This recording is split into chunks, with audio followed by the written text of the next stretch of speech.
فايلر ولا كيروش؟ كيروش ولا فايلر؟ كلام متداول عن النادي الاهلي يقترب من رينيه فايلر، وفي ناس بتقول ان النادي الاهلي يقترب من كارلوس كيروش.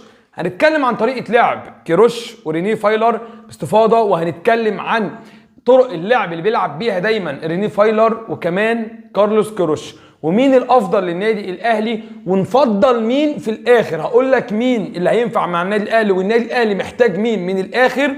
ولكن قبل ما نبدا حلقتنا شرفني بالاشتراك وفعل الجرس عشان يوصلك كل جديدنا باذن الله. ولو بتسمع الحلقه على البيج اعمل لايك ومتابعه للبيج عشان يوصلك كل جديدنا باذن الله. ونبدا حلقتنا بالصلاه على سيدنا محمد. اللهم صل وسلم وبارك على سيدنا محمد وعلى اله وصحبه وسلم.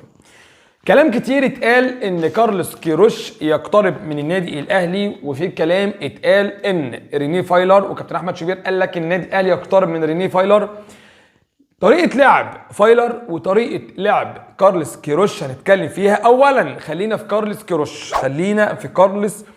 كيروش. طبعا كارلوس كيروش من المدربين اللي هم بيحبوا التنوع التكتيكي. التنوع التكتيكي بمعنى هل ده حلو؟ بعد ما اقول لك المعنى هل ده حلو ولا وحش هقول لك بعد ما اقول لك معناه ايه. التنوع التكتيكي هو طبعا بيفضل طريقه 4-2-3-1.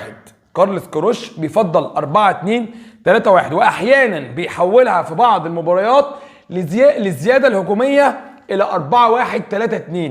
يعني الطريقه الاولى اللي هو بيفضلها 4-2-3-1 اللي كل الناس بتلعبها في الدوري المصري واحيانا في افريقيا.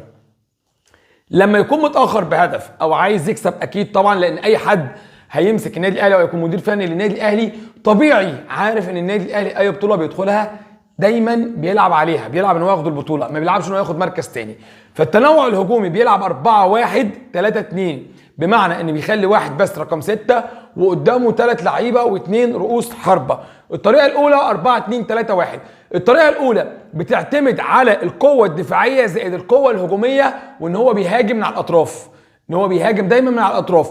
ولما بيهاجم من على الاطراف بتلاقي صانع اللعب جه كراس حربه مع راس الحربه اللي موجود، وبتلاقي لاعب من رقم 6 ورقم 8 بيكمل ورا صانع اللعب بيكون مكانه. يعني صانع اللعب بيكون راس حربه ورا راس الحربه الاساسي، ورقم 8 بيكمل اللي هو مثلا امام عاشور بيكمل كصانع لعب. فبتلاقي اصلا كثافه عدديه والهجوم دايما من على الطرف. فالطريقه الثانيه اللي هي 4-1-3-2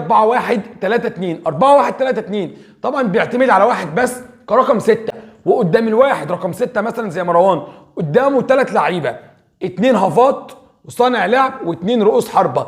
فبيبقى في كثافه هجوميه بطريقه غير طبيعيه.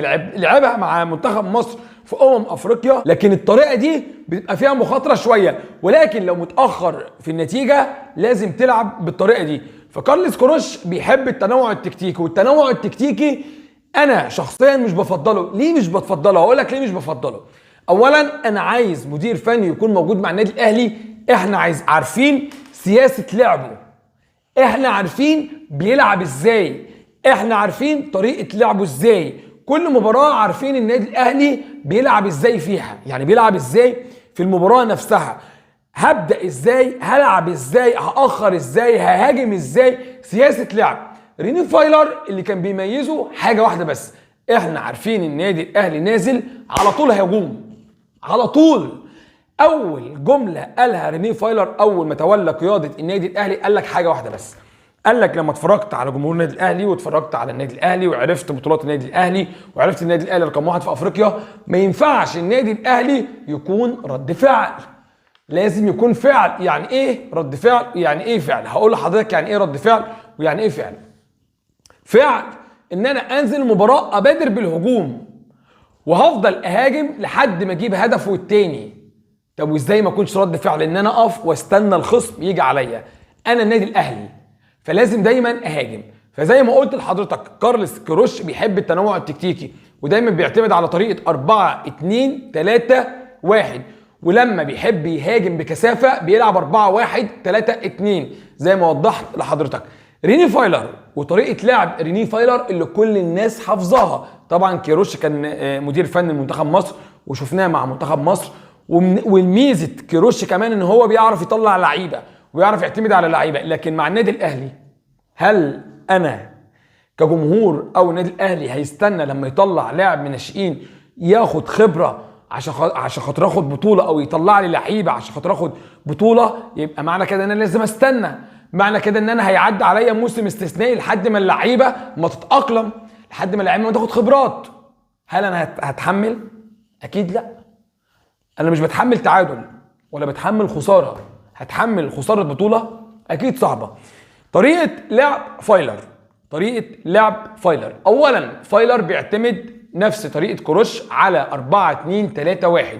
وقلت لك ما يميز رينيه فايلر ان رينيه فايلر كان دايما يقول لك ما ينفعش اكون رد فعل للاخرين، ما ينفعش اكون رد فعل للخصم، لازم اكون فعل دايما، لازم انزل العب للامام على طول، لازم اهاجم على طول. طب محمد مجدي قفشه قبل كده مع ابراهيم فايق قال لك رينيه فايلر كان اللي بيلعب كوره لتحت كان ده بيطلع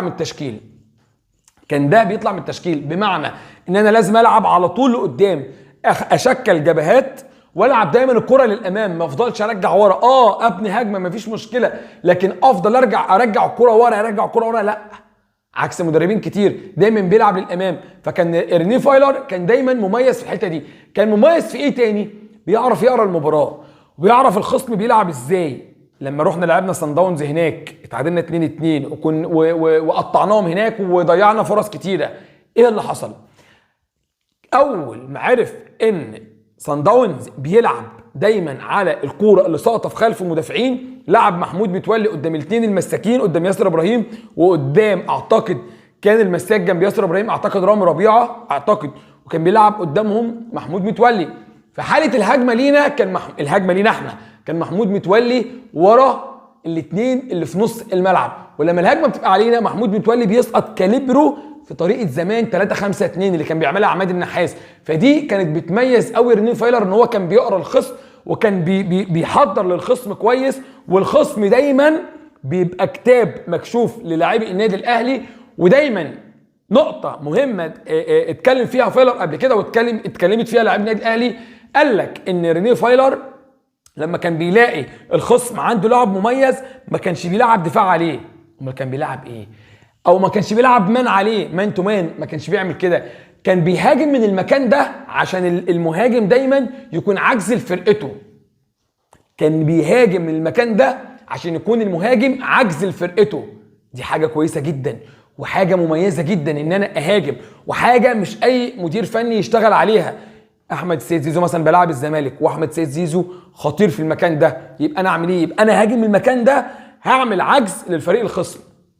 فدي كانت طريقه كويسه لرينيه فايلر، وكان عارف النادي الاهلي كويس، وكيروش طبعا عارف النادي الاهلي، لكن ادائي مع فايلر كان كويس وكان مميز. هجيب كيروش لسه هجربه صعب.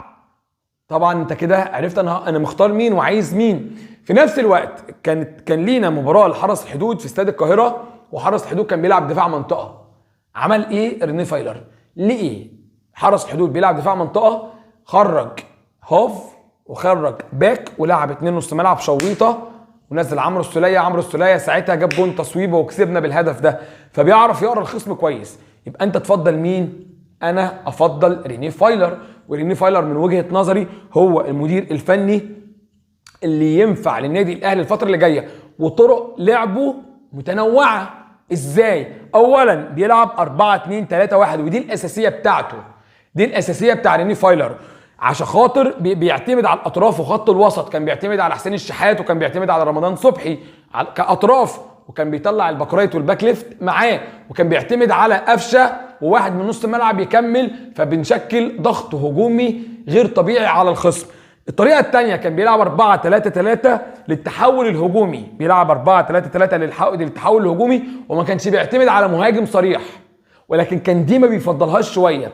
في طريقه لعب قبل ما يمشي كان بيعملها مع النادي الاهلي ودي ما كانتش كويسه قوي، ولكن كان بيعملها في التوقيت ده عشان خلاص يعني كان مشاكل اللي حصلت في مصر ربنا لا يعودها، كورونا وكده. ففي التوقيت ده كان هو بدأ يدخل في مشاكل مع اسرته وعايز يمشي ومش عايز يكمل في مصر والكلام ده كله.